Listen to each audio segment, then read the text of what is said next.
Bonjour, c'est Nathalie Grandjean. Pour la saison 12 des Matins Philo, je vous propose un cycle autour d'un champ de recherche qu'on appelle les études de genre, les gender studies.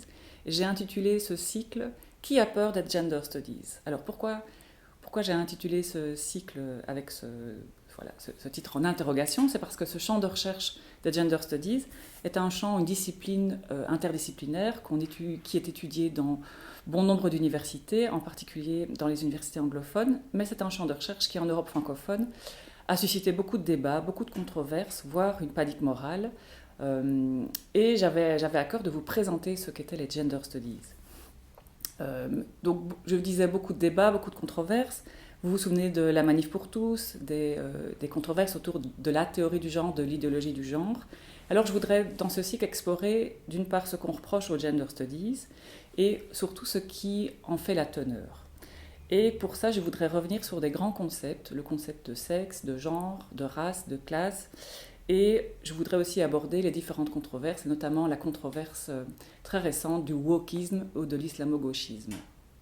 Alors, je reviendrai sur le sexe. Le sexe est-il une construction sociale ou est-il finalement une réalité biologique? Il y a eu beaucoup de débats interdisciplinaires en études de genre sur cette question.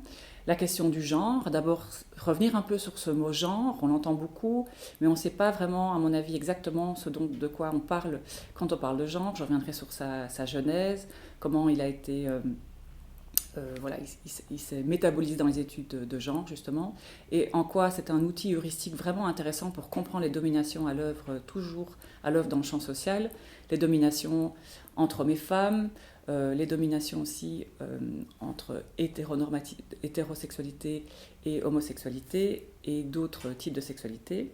Je reviendrai aussi sur la question de la race. La question de la race est très intéressante parce qu'on sait que la race n'existe pas, que c'est un concept scientifique qui n'a aucune valeur, mais en même temps c'est un concept qui reste performatif puisque ça continue aussi à produire des discriminations dans le champ social. Et voilà, et pour terminer ce cycle, je parlerai des différentes controverses autour de l'islamo-gauchisme et du wokisme, en particulier en France, et j'essaierai de vous faire comprendre comment on assiste à la fois à un nouveau retour du conservatisme social, qui est voilà, attisé par la panique morale autour de ces questions, et comment surtout ces controverses que sont l'islamo-gauchisme et le wokisme en fait contreviennent à la liberté de la recherche dans les universités en Europe et aux États-Unis.